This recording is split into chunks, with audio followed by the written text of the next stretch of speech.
What is going on, chess YouTube? In today's video, we're looking at one of Magnus Carlsen's latest and greatest games. This one is Magnus versus Alireza Firouzja from this week's Title Tuesday tournament. And here we go. In the game, Magnus Carlsen is playing as white. He opens 1e4 best by test, and Alireza in this game, he does go 1c6, the Caro-Kann Defense, and a favorite of many players, including Gotham Chess. Now we have d4 and d5, and here, of course, white has a million different options. e5, knight c3, knight d2, f3, on and on and on and on. In the game, white does go e takes d5, the exchange variation, and we get sort of the reverse Carlsbad structure on the board. Very interesting. So c takes d5. Now bishop d3 for Magnus, the main move as white. That is the best square for the bishop. And of course, the idea being of going bishop d3 instead of knight f3 immediately is you do remove the idea of bishop g4 played right away. Now, in this position, the main lines for black include knight f6 and knight to c6. In the game, Alireza does go knight to c6, a perfectly fine move. And now here, that pawn on d4 is under attack. Therefore, Magnus does bolster it with the move c3. Of course, that move immediately was not strictly required, as the pawn was technically sort of not hanging, as he could go bishop b5 in response to knight d4, but instead c3 played, that being the main line. Now here, Alireza, in this position, he has many different options. Again, the main problem with his position, he would love to go bishop f5 or bishop g4, but both those squares right now are unavailable. Therefore, that light squared bishop is going to have a hard time finding a good square. So here, the main lines for black include, say, queen c7, e5, knight f6, and so on. But instead, in the game, Alireza does go e6, and this move has the drawback of locking in that light squared bishop on c8. I mean, a big part of playing the Caro-Kann in the first place is to go bishop f5, getting the bishop outside the pawn chain, then going e6. However, in this line, that is not going to be a possibility. So here, Magnus, in this position, he does go bishop f4. Interesting choice, trying to gain control of that d6 square. Now, of course, bishop d6 for black is always going to be possible. However, if he does play that, then Magnus will trade off his so-called bad dark squared bishop. Of course, all his pawns are on dark squares right now. Therefore, that would be a good trade for him and a relatively bad trade for black. And here we go. In the game, Magnus Carlsen is playing as white. He opens 1e4 best by test, and Alireza Firouzja, he plays literally everything as black in this position. But in this game, he does go 1c6, the Caro-Kann Defense, and a favorite of many streamers, including Gotham Chess himself. Now here, white goes to the main line, d4, then d5, and now here Magnus has a million different good options. The strongest move technically is e5, but there are a bazillion lines that are playable, knight c3, knight d2, f3, and so on. But in the game, white does go for the exchange variation, starting with the move e takes d5, a perfectly fine choice. Now we have c takes d5, and now here white has the option of going c4 right away, putting tension on that pawn on d5, but instead he plays the other main line in this position, that is just bishop d3. And here white's going for a very slow but quiet setup with perhaps c3, knight f3, short castles, rook e1, and so on, and he will have a very fine game. And very recently, Pragnanda won a game as white against Magnus Carlsen in this very line, so of course Magnus is going to be extremely familiar with it. Now here, Alireza, his two main options are knight f6 and knight to c6. In the game, he does go knight to c6, putting pressure on that pawn on d4, and yes, that is a hanging pawn in this position. If white wastes a move, I don't know, say h3 or something, then knight takes d4 will win the pawn, and even if white goes bishop e5 check, putting pressure on the knight can retreat back to c6, it will be defended, and black will be up a pawn. So with that in mind here, Magnus just goes c3, that is the main line, bolstering the pawn on d4, and very importantly, he's still delaying the development of that knight on g1. For example, instead, if he went knight to f3 immediately, then the move bishop g4 would be very strong, putting immediate pressure on that knight on f3, pinning it to the queen on d1, and then knight takes d4 would be a very real threat, and black would have a very harmonious setup. He would just go, say, e6, get his minor pieces out, castle on the king side, and so on, and he would have an excellent game. Now, the benefit of going c3 here is that light squared bishop doesn't have any good squares on this diagonal. For example, f5 and g4 are currently covered by the white pieces. Therefore here, Alireza, he's got a very difficult choice. How do you want to develop? Well, if he wants to keep that option open for developing the light squared bishop outside the pawn chain, then he could go, say, knight f6 or queen c7. Beyond that, e5 immediately actually is quite playable. That pawn is defended by the knight. But instead, Alireza goes for a more passive option. That is just e6. And this is not necessarily a move you want to play in the Caro-Kann right away, as that bishop on c8 is still trapped inside the pawn chain, that being those pawns on f7, e6, and d5. I mean, a big part of why players play the Caro-Kann in the first place is to go bishop f5 and only then e6, getting the bishop outside the pawn chain. But here, that is not a possibility, so Magnus will be fighting for a very stable advantage. Now, how does he want to continue? Well, there are a few main options. For example, you can just go, say, knight f3, short castles, rook e1, and so on. That's a very safe plan. But instead here, Magnus does go bishop f4 first, getting the dark square bishop out to a very good square. Now, the benefit of going here first is that you do control d6, and of course, black can go bishop d6 right away. That would be perfectly fine as well. However, after, say, bishop takes, then queen takes, white would get rid of his so-called bad dark squared bishop. Keep in mind, all of his pawns in the center are on dark squares. Therefore, that makes this bishop the bad bishop. He would trade it off. And meanwhile, black would be trading off his good dark squared bishop. Of course, all his pawns in the center are on light squares. Therefore, that dark squared bishop is very important to keep alive. Now,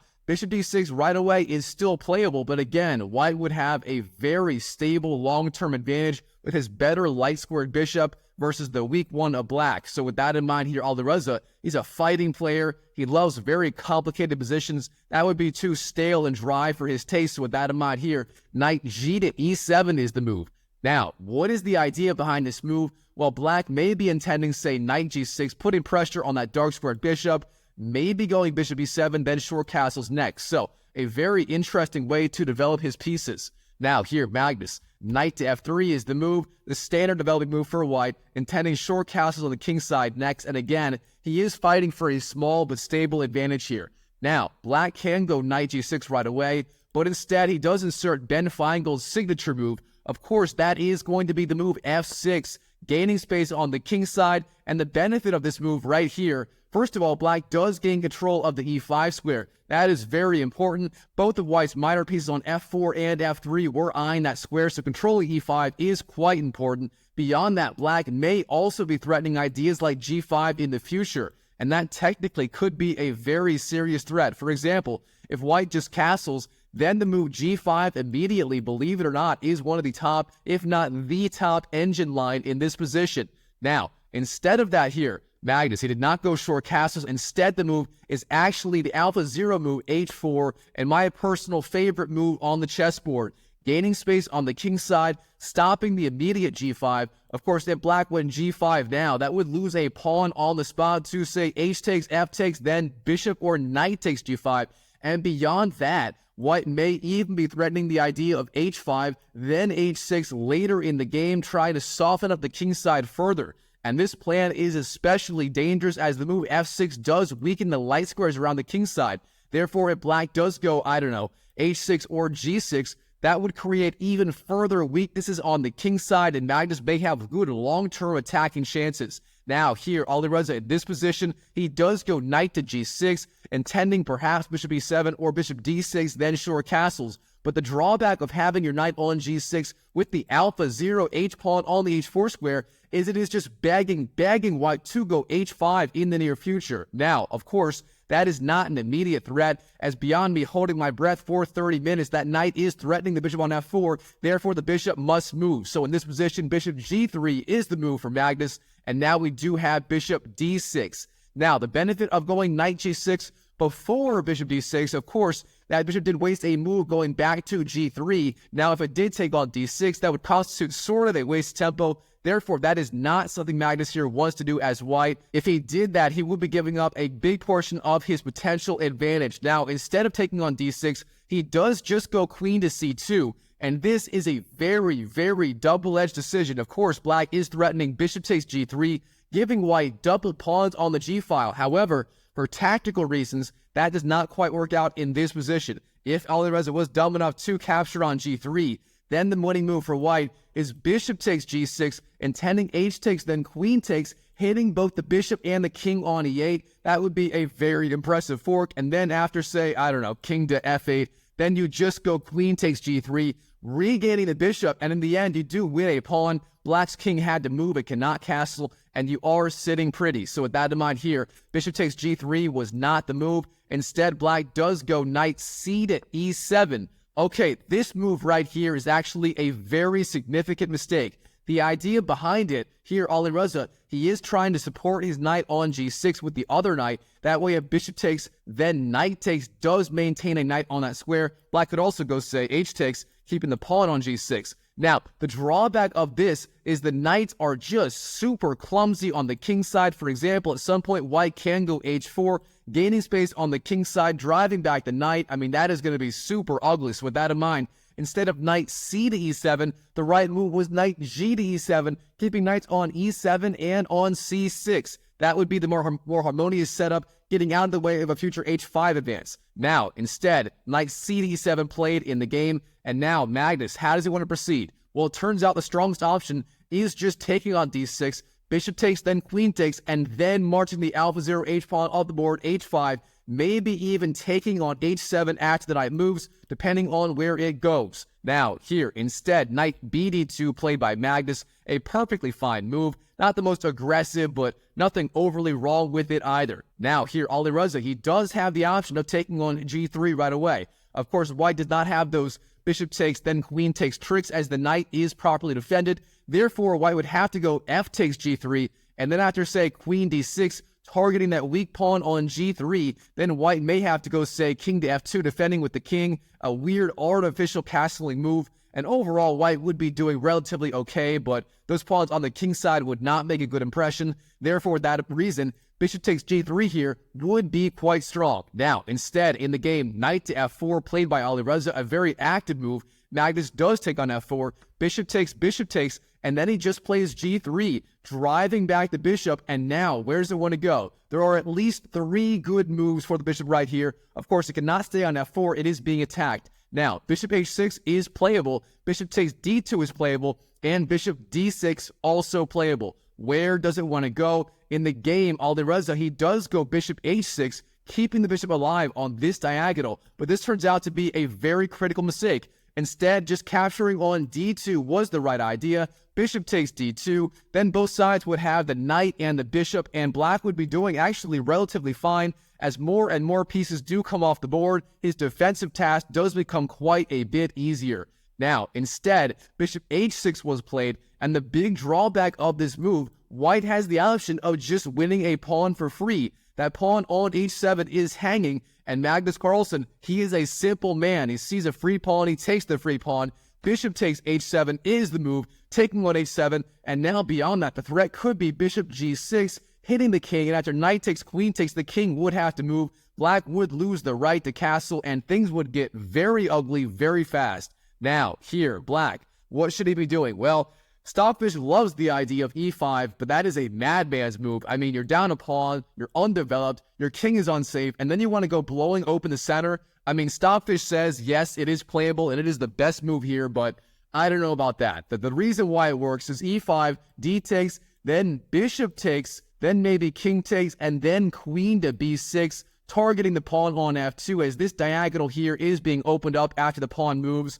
I mean, that's just weird computer chess for you these days. Instead, bishop d7 was played in the game. That is a more human-looking move. The idea being black wants to go long castles. His king will not be safe on the king side. Therefore, he is getting his queen side pieces developed. So, reasonable idea, but of course, Magnus is not slowing down. This is Magnus freaking Carlsen we're talking about. So, bishop d3, retrace the bishop, queen c7, and then both sides do castle long on the queen side. Castles and castles. And now the middle game really has begun. Both sides have virtually all of their pieces developed. Their kings are safe, and let's do inventory. Here, Magnus freaking Carlsen is up 1 pawn, that of course being the pawn on h7 that was lost. And beyond that, we do have a reversed Carlsbad structure. The main difference here, white does not have a c-pawn, and black does not have an e-pawn. Now, this is just like the exchange variation of the Queen's Gambit Decline, except the colors are reversed and both sides have castle queenside. Now, here, both sides can technically attack on either side of the board, but I think most of the action will take place in the center and on the queen side. For example, both sides may go, say, king b8, rook to c8 and c1, maybe black's going to push his pawns down on the queen side and so on. All right, from here, rook h to e1 for Magnus, centralizing his rook, very classical chess, and now both sides, as promised, do get their kings off the c-file. King b8 and then king b1 for Magnus. Now, Alireza, knight c6, bringing his knight over to the queen side. How does white want to proceed? He does the same, knight to b3. Of course, now with king b1 played, that knight on d2 is not pinned to the king on c1, and now white may be intending knight to c5. That knight will be a monster on c5. I mean, Gary Kasparov once said a knight on f5 is worth at least a pawn, but that is assuming the kings are castled on the king side. With the kings on the queen side, that knight on c5 may be worth a pawn as well. Now, here, black, e5, gaining space in the center, and now white finds a very strong move. That is just bishop f5, taking advantage of the space left behind. Of course, with the pawn on e6, it did control the f5 square, but now with the pawn on e5, that f5 square is open for the taking, and Magnus just jumps right in, capturing that square, and if black takes on f5, then queen takes f5, will activate the queen on a very good square. Here, Magnus is just fighting all across the entire board. All right, Alireza, taking on f5 is playable. For example, bishop takes, queen takes, and then e4, gaining space in the center is actually the top engine line here. That would be very strong, but instead, Alireza, he does just go e4 right away without trading pieces. So, e4 is the move, putting pressure on that knight on f3, but the drawback of this, white can just take on d7, bishop takes, queen takes, and now he can just retreat his knight, knight fd2, and despite the trades, all of white's pieces are still doing excellent. For example, white can go, say, knight f1 to e3. Rerouting that knight to a better square is a very immediate priority, and white is going to be doing excellent. I mean, he can attack wherever he wants. He can go knight to c5, play on the king side, and so on. Now, Alireza, b6 is the move, a very double-edged decision. The benefit of this, it does control the a5 and the c5 squares, locking this knight on b3 out of the game. But the drawback, the knight can go to, say, c1, then e2, and so on, getting back into the game, and black is going to have permanent light square weaknesses on the queen side, especially those a6 and c6 squares. For example, if knight to c1, then queen to a4 could be very dangerous in the future, putting pressure on, again, those very same squares that were just weakened by the move b6. All right, now, white, what's he going to do right here? Well, Magnus Carlsen, despite playing almost a flawless blitz game so far, he's only used 1 minute on the clock, and despite that, he's busted out essentially 22 almost perfect moves. In this position, he makes his first mistake of the game. He plays the move f4, gaining space on the king side, and the drawback of this, black does not have to capture en passant, and now he has a free pass pawn, a protected pass pawn on e4. That pawn is super dangerous, and it's not really obvious what white is gaining by the move f4. That pawn was better placed on f2. I mean, he'd be better off just not making a move at all, just passing to black. But instead, f4 was played. It's a very weakening move, and now Alireza has the option of going g5 immediately, blowing open the queen side, the king side, and from there, black could just go, say, rook to f8, rook to g8, and so on, and his rooks would be tremendously active on these files, perhaps targeting a weak pawn on g5 after a couple of trades here. Now, here, in this position, rook to c8 is the move for Alireza, lighting up his rook with the queen on c2, and now ideas like knight to b4 and even knight takes d4 if knight c1 are floating in the air, as after, say, knight b4, again, the pawn on c3 would be pinned to the queen on c2. Now, here, Magnus, a3 is the move, guarding b4, stopping knight b4 ideas, stopping that move dead in his tracks, but here Alireza finds the strongest follow-up, that is just g5, gaining space on the king side, threatening to trade on either h4 or f4, breaking up those pawns, and again, if white takes twice, f takes, then h takes, after, say, bishop takes, then black can just go, say, rook f8, rook g8, and so on, and have tremendously active pieces on the king side. Now here, f takes, and in this position, Magnus Carlsen, his best bet, believe it or not, is just taking on g5, biting the bullet, taking on g5, allowing bishop takes, and then going, say, knight f1, intending knight e3, and so on, and he would be doing relatively okay. Now, instead, he plays a move that I quite like at first glance, a very good practical choice in a blitz game. That is the move h5, gaining space on the king side and keeping the king side a little bit closed. Now, if white has one more free move,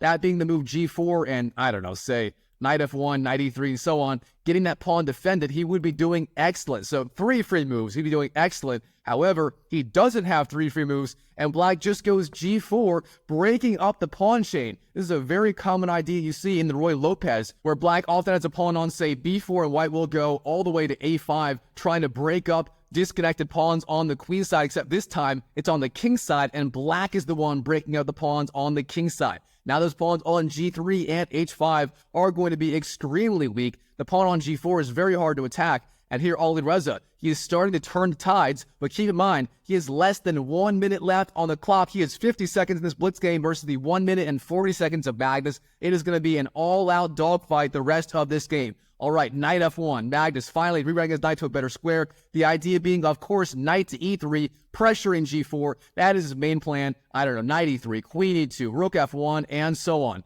Now, Alireza in this position, he's got many good moves. For example, knight to e7 and rook h to f8 are the 2 top engine lines. Instead, he does go bishop g5, putting pressure on that pawn on h5 with the rook. At first glance, it looks very, very logical. However, here, white has a very diabolical plan. Simply to move knight to h2, putting pressure on the pawn on g4. For example, after knight h2, then rook takes, then white just goes queen to e2, and suddenly black is unable to defend the pawn on g4. If that pawn falls, then white will have a passed pawn on g3, and he will be doing excellent. So here, knight to h2 is the winning idea. Instead, Magnus does go queen to e2, sort of an okay move, and now we have rook takes, and now Magnus finds the right follow-up. Knight to h2, again pressuring g4 with the knight and the queen. All right, now Alireza, rook to h3, pressuring g3 in return, but here Magnus has the option of just going rook g1, defending,